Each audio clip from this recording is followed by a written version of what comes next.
This is the Sixth Man Show, an Orlando Magic podcast, with your hosts Luke Sylvia and Jonathan Osborne, covering all things Magic basketball. By fans, for fans. Go Magic.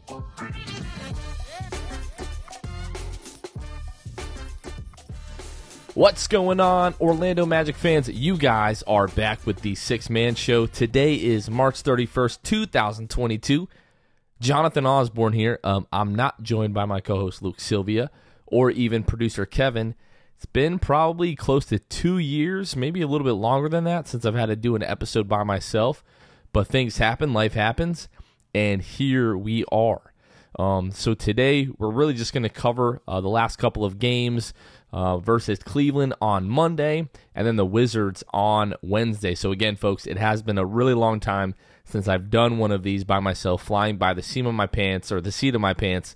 I don't really know the correct saying for that, but just bear with me. Probably most likely going to be a bit of a shorter episode today, but I am going to do my best to squeeze every single last bit of content out of this episode. Couple of housekeeping items really quickly, guys. I am going through the effort of doing this show by myself tonight, so I would really appreciate if you guys could like this video on YouTube, subscribe to the YouTube channel, and subscribe, hit that ring, the notification bell. That way you get an update every time we post a new episode. Would really mean a lot. If you guys are listening on Spotify or Apple, if you're on Spotify, go ahead and give us a 5-star rating. If you're on Apple, go ahead and give us a 5-star rating and a review. Would really mean a ton, guys. Also, it is not free for us to put on the podcast, just the different equipment and resources and technology that we use to try to bring you guys the best show that we can. So if you were ever feeling super generous and wanted to help support the show financially in any way, you can do that. You can find us at patreon.com/the Sixth Man Show. We have 3 tiers that you can choose from to help support the show, even if it's a smaller tier or smaller amount, whatever it is. If you can only do it 1 month, whatever the case may be, is guys, we really appreciate the support so much. Every little bit goes a long way. And each one of our episodes, we shout out our new patrons. As a matter of fact, we have a brand new patron, Bo Outlaw fan, a really big Magic fan. You guys might know him on Twitter. At Bo Outlaw fan, has the gigantic Orlando Magic tattoo on his forearm, was shouted out on Bally Sports Florida and everything like that. So massive thank you to Bo Outlaw fan. I believe his name is Michael. Thank you so much. Really appreciate that. And we're going to go ahead and shout out the rest of our patrons here. Shout out Court Cousins, Drew Gooden, Armin, Keith Garcia, Zico, Carson Tulo, Nathan Lynn, Ellis, Jonathan Borges, Norm L, Magic Player History, Julio, Bailey, Matt Lyman, Eric Segovia, and Gabe Gaines. You guys are awesome. Thank you guys so much. Thank you. So, folks, we are going to be talking a lot about tanking on today's episode. First, we're going to start with the Tankathon. So if you're not familiar with the Tankathon, we started this last year. And we were hoping to be able to avoid this season, but it is what it is. The Magic are 20-57 on the year, so we are going to be very interested in the upcoming NBA draft lottery. So if you go to tankathon.com, you can actually run a simulation of the draft lottery. Our very own producer Kevin Tucker ran this simulation 100 times, and he found that the odds that you see here on the Tankathon are pretty accurate. They might not be perfect, but maybe if you scale that out to 1,000, maybe they're a bit more accurate and true to the percentages that you see here on the draft lottery simulator. But what we do is we come to this website every episode. I try to run a Tankathon every day and share my results to Twitter, but we come here to tankathon.com. We're going to run a lottery, and we'll see where the Magic end up. You can only run it once, and then you have to share your results. Those are the rules, folks. So right now, the Orlando Magic at 20-57. Detroit did not play today, and Houston right now is playing the Sacramento Kings. I believe that game is still going on, and I believe Houston is losing. Yeah, there's 10 minutes to go in that game. Houston's down 3 against the Kings, so we are hoping that the Rockets can pull out that W. But the way that it currently stands, Orlando has the worst record in the NBA at 20-57, followed by Detroit and Houston, who are 20-56, and then right behind them, the Oklahoma City Thunder, who are 22-53. As it currently stands, folks, the Magic have a 52.1% chance of ending up in the top 4, and they have a 14% chance of ending up with the number 1 overall pick. And drum roll, please, if you're in your car, you can, drum roll on your dashboard or, on the steering wheel, whatever it is. Here we go. We're going to sim the lottery. And the Magic ended up with the 4th pick. So I am such bad luck when it comes to running these draft simulations. So Portland jumped 6 spots to number 1. Oklahoma City jumped 2 spots to number 2. Houston stayed put at 3, and the Magic stayed at number 4. And in this instance, the Magic would draft Jaden Ivey, guard out of Purdue. I know a lot of Magic fans are big fans of Jaden Ivey, but in the current mock draft, that's kind of the way that it would pan out for the Magic. So really not ideal, but it is what it is. It is a lottery. I hope people have kind of started to grasp that and understand that at this point, that the Magic can do whatever they want. Depends on the way that the ping pong balls bounce on the night of the lottery. You see time and time again, teams that have no business winning the lottery jump up to number 1 or into the top 4. And if you look at it historically, when the Magic won the lottery to draft Shaq and Penny and Dwight Howard, the Magic didn't have the best odds. They jumped up to that number 1 spot. So we have had a lot of luck historically. Now, given it's been about 18 years since that, we could definitely use some more luck. But people have told me that if the Magic ever offer me to be in the room when they draw the lottery, to please deny, just on behalf of all Magic fans, because it seems like I'm cursed and I have terrible luck. Next thing I want to do, folks, is taking a look at the remaining schedule strength for the teams in the NBA. Right now, the Magic have the 7th toughest remaining schedule strength in the NBA. So if you are rooting for the Magic to lose games down the stretch, they still have games against Miami, Toronto, Cleveland, Hornets. All of those teams are kind of involved in the playoff picture still. And then the New York Knicks, basically the New York Knicks is, quote-unquote, the Magic's easiest opponent left on the season. For lottery implications, we're taking a look at some of the other teams that are at the same spot in the lottery as we are. Detroit is really the closest to the Magic. They have the 12th toughest remaining schedule in the league. Let's see, Oklahoma City is sitting at 19 and Houston is sitting at 20. So out of those 4 teams that are kind of vying for the top 4 spots, the Magic have the toughest remaining schedule out of those 4 teams. So if you're rooting for losses, that is a good sign for the Orlando Magic with just 5 games left in the season. It has been a long season, 6 months basically since the start of the season to where we are now.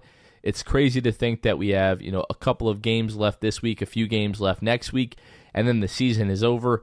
As long and as cumbersome and as tiring as this season has been, I know it's going to be about, maybe a month, and I'm going to be ready for some more Orlando Magic basketball. The good news is we are going to have the draft lottery. You guys know we're going to be trying to put together a watch party for the draft lottery, so keep your eyes on all of our social media accounts and continue to listen to the podcast for more details surrounding that. So you'll come out for the draft lottery party, and then, of course, we're going to have some type of pre-draft party somewhere downtown Orlando and then walk over to Amway. I'm sure they're going to have an official draft party there, and hopefully we'll be waiting to see who the Magic draft number 1 overall. So we're going to continue to do the Tankathon each week and really keep our eyes on exactly where the Magic are potentially going to be able to pick there and what type of odds they're going to have to go into the lottery. So, folks, since the last time you heard my voice on the podcast here, the Magic have gone 0-2. On Monday, they had a 101-107 loss in Cleveland to the Cavaliers. Tonight, they suffered a 110-127 loss in Washington to the Wizards. So, folks, really the point of this episode, and I'm probably going to work this into the title somewhere, is that last week, right? You beat the Warriors, and then you get blown out by the Oklahoma City Thunder. That was, kind of like the second night of a back-to-back. And at that point, it was like, all right, maybe it's the second night of a back-to-back, so they're resting a lot of guys. We didn't see, Markelle Fultz in that game. It was a couple of days in advance of the back-to-back. They said that Markelle would not be playing in both nights of the back-to-back. And that big loss to the Thunder, you're like, all right, the tank is in, right? Like the Magic are getting ready to tank here.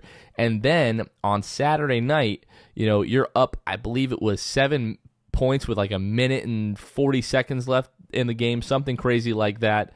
The Kings come back, they win in overtime, and you had guys like Cole Anthony and Franz Wagner still in that game, so you had the feeling that was just one that the Magic let get away from them. Folks, this is the week right here. The week starting March 28th.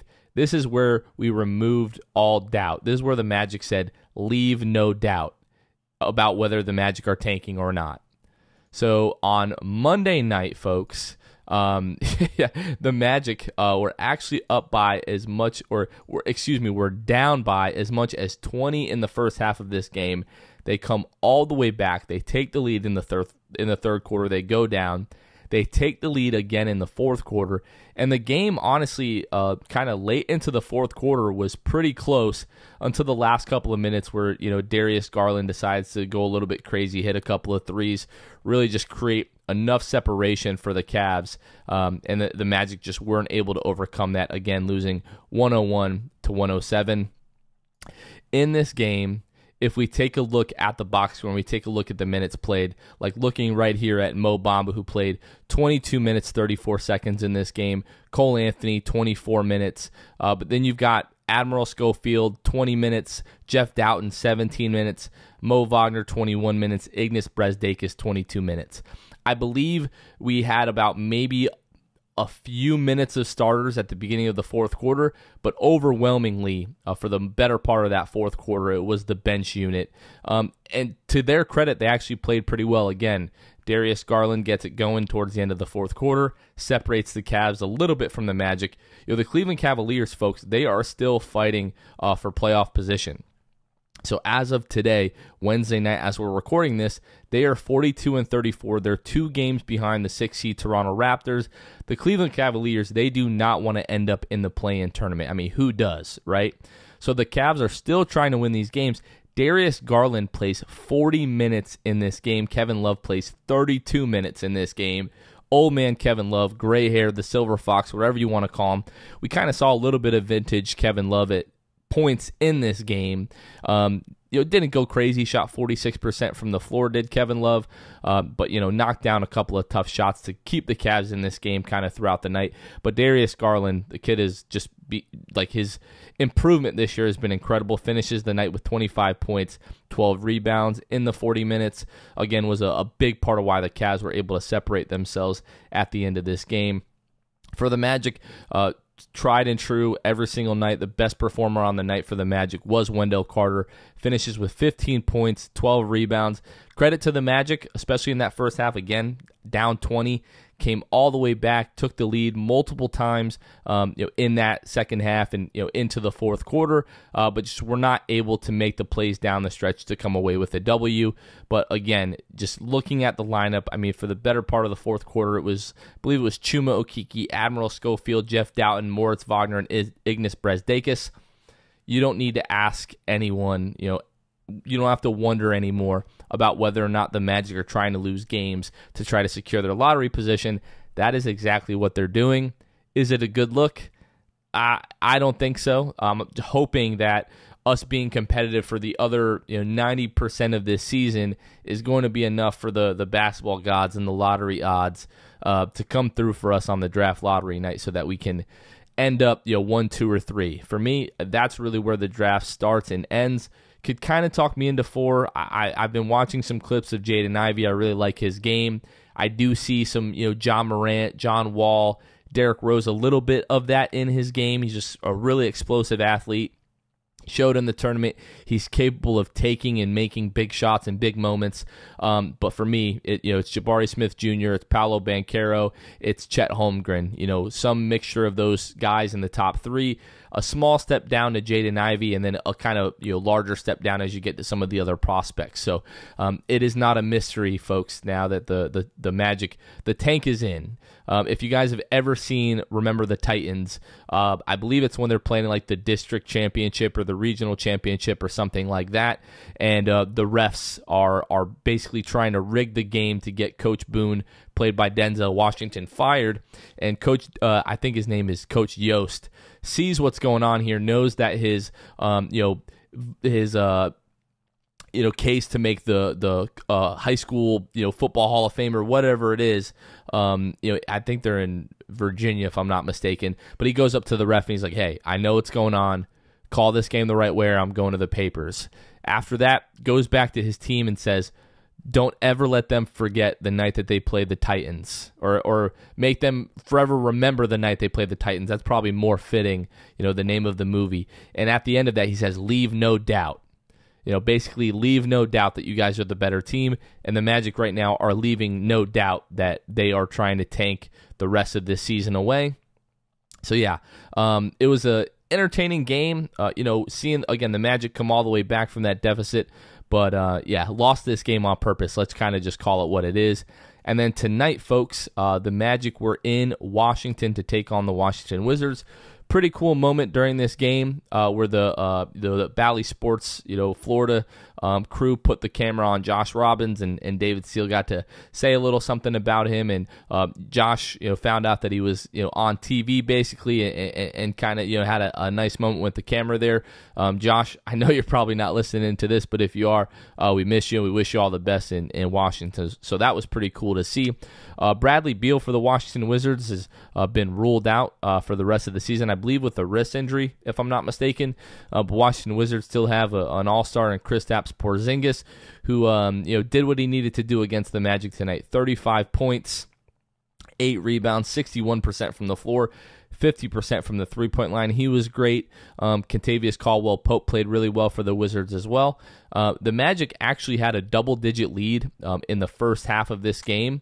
I believe into the second quarter, the Wizards come back, basically get a steal. Kentavious Caldwell-Pope does. Really at the end of the quarter, it was tied. They take a 2-point lead into the half. The Magic do keep it, pretty competitive most of the way through here. But once again, into the fourth quarter, we saw the tank lineup come out. It was Ignas Brazdeikis, Moritz Wagner, Admiral Schofield, Jeff Doughton, and then we saw Markelle Fultz with that lineup.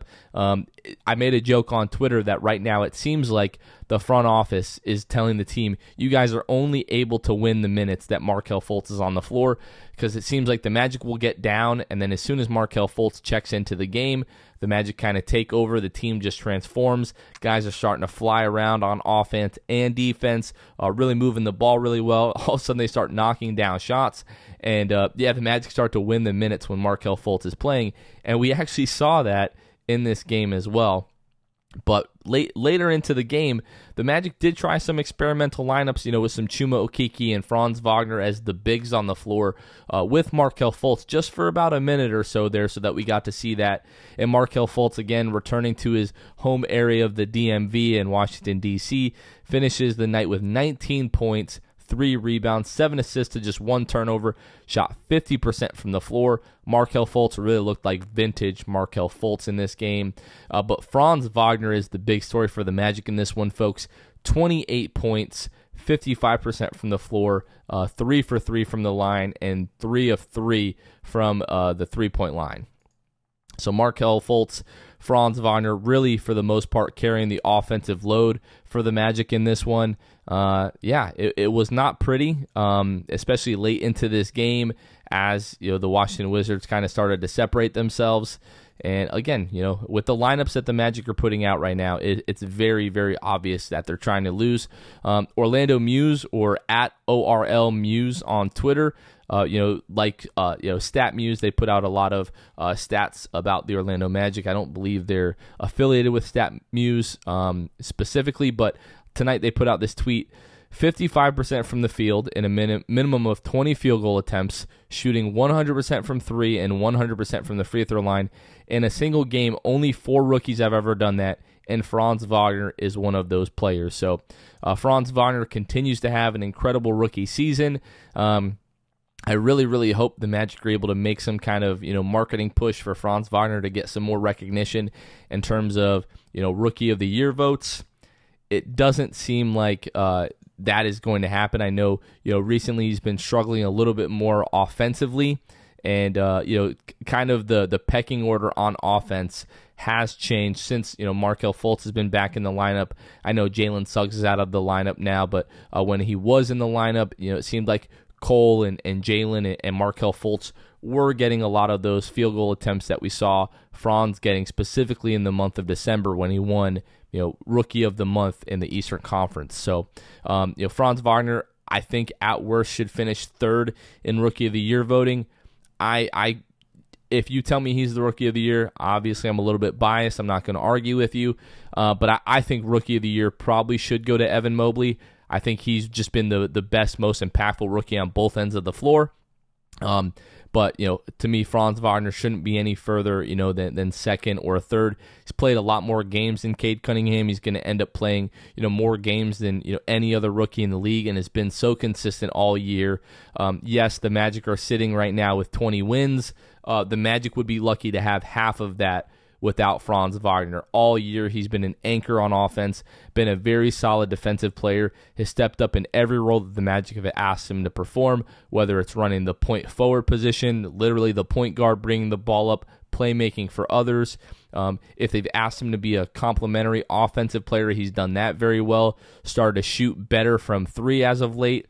Obviously, we all know that he's been a great cutter all season long. And then when the Magic asked him to be a primary ball handler and scorer, he did that for the entire month of December as well, averaging, I believe, 19, close to 20 points in the month of December. So Franz, in his 1 year in the league, obviously being a rookie, has shown that he can do it all. He's there every single night. The best ability that you can have is availability. And if he stays healthy these last 5 games, he's going to be one of only not even a handful of players in the league to play in all 82 games this season. So for me, my Rookie of the Year is Franz Wagner. Putting my bias aside, I'd be okay with, maybe Evan Mobley. I don't think that Cade should win Rookie of the Year as great as he's played to me. The other guys have just, played more games. I think Franz is going to play close to like 15 or 20 more games than Cade. I believe Evan Mobley, the last I checked, was about 10 games higher than Cade. I know that Evan Mobley actually suffered a sprained ankle when we played the Cavs the other night. So maybe he's going to miss a few games, but rookie playing all 82 games has been consistent and is as good as Franz Wagner has been since day one. Give the kid the Rookie of the Year, you know what I'm saying? So, folks, a few more games, coming up this week for the Orlando Magic. And again, we're really coming down the stretch here. Not many games left for the Magic. Taking a look at the schedule here, Friday versus Toronto at 7 o'clock. We're going to see a little rookie showdown between Franz and Scotty Barnes. And then Sunday, you're going to be at home versus the Knicks. That game starts at 6 o'clock. Looking ahead to the next week, we're going to be at home for Cleveland, 7 o'clock. We'll see the Cavs again. Thursday at Charlotte on 7 o'clock. At 7 o'clock, rather. And then on Sunday, April 10th, you'll be at home to take on the Miami Heat. I don't know why the Magic still haven't announced the time for that game, but that time for that game is still to be determined. My guess is it's probably going to be a 6 o'clock, just like we've seen with a lot of the other Sunday home games in Orlando this season. So, folks, really for me, really the story of this week is that this is the point where the Magic decided to tank. Again, you could kind of ask that question last week, but this is the week where the Magic just made it blatantly obvious that this is what they were trying to do.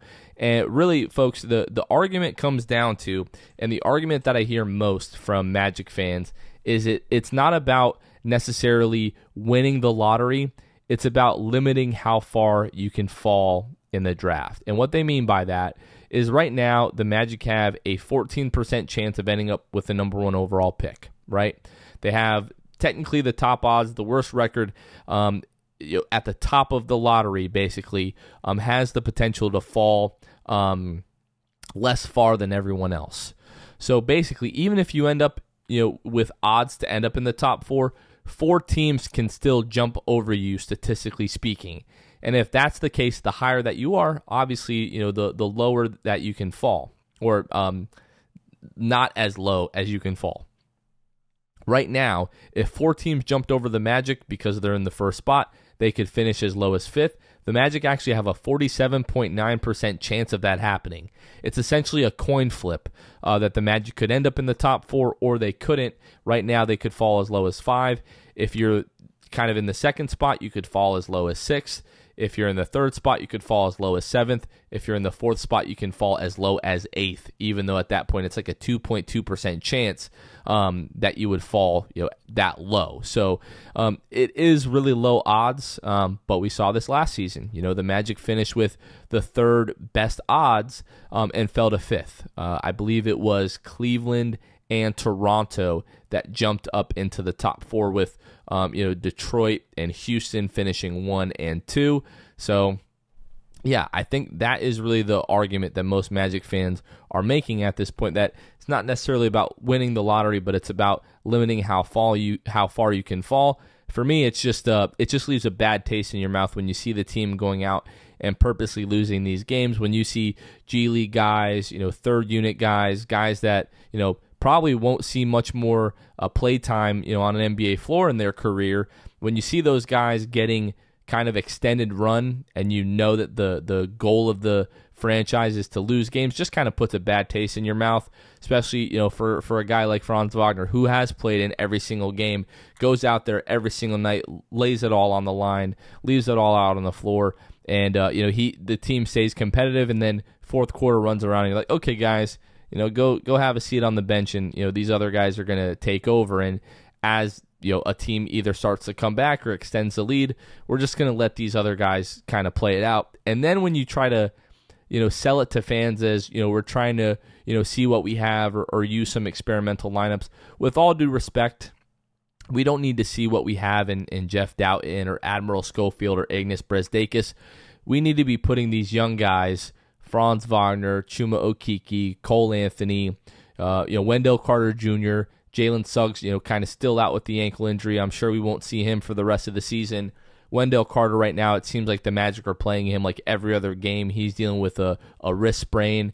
But these guys, you want to see them with the ball in their hands down the stretch, learning to make winning plays, learning to win in the league. Learning to win in the league is one of the hardest things that you can do at the beginning of the season.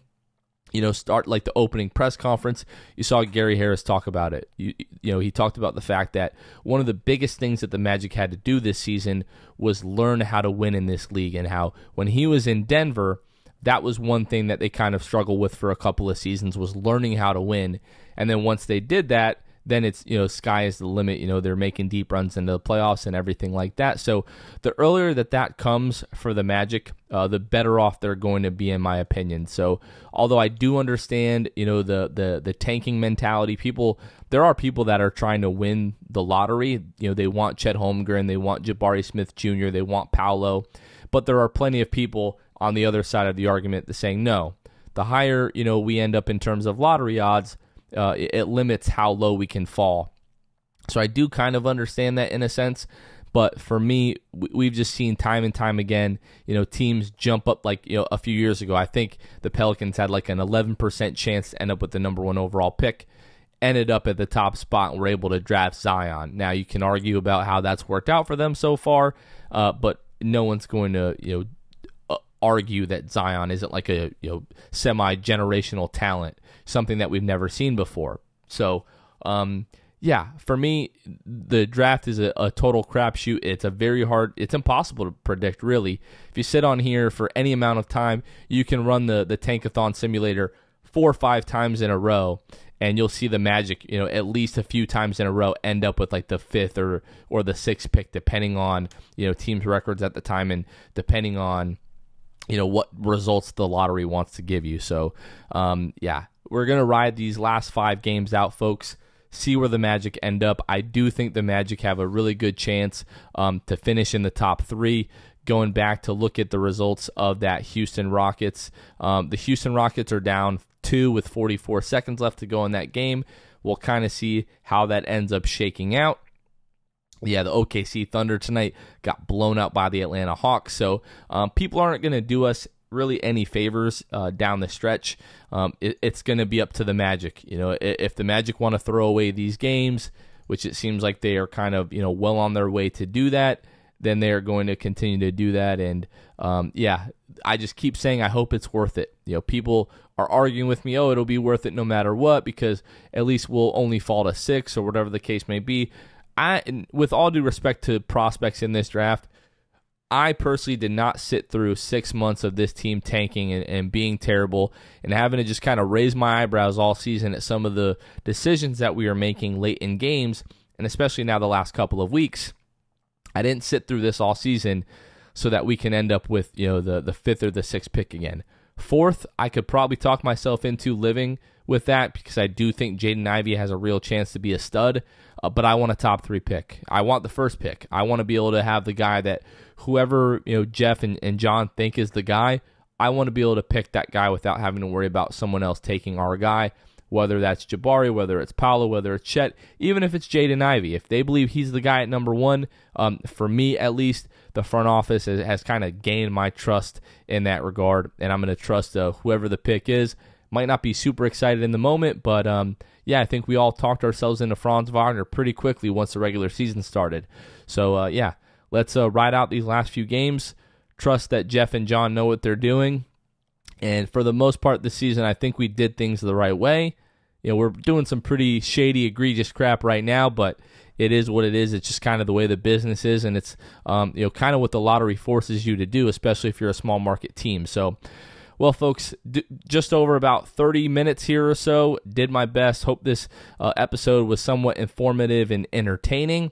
Hopefully I won't have to do another one of these by myself for a very, very long time. But again, if you guys could like and subscribe on YouTube, leave a 5-star rating on Spotify or Apple if you guys are interested in supporting the show. You can find us at patreon.com/The Six Man Show. We will be back with a new episode on Monday. This has been Jonathan Osborne. You guys are listening to The Six Man Show, and we will catch you guys next time. See ya. Thanks for listening to The Six Man Show. Be sure to subscribe on iTunes, Spotify, Google Play, and Stitcher to get new episodes downloaded directly to your phone. Please take a minute to give us a 5-star rating and a review. It would really help us out a lot. Follow us on Twitter and Instagram at Six Man Show and like us on Facebook. We'll catch you guys next time. Go Magic.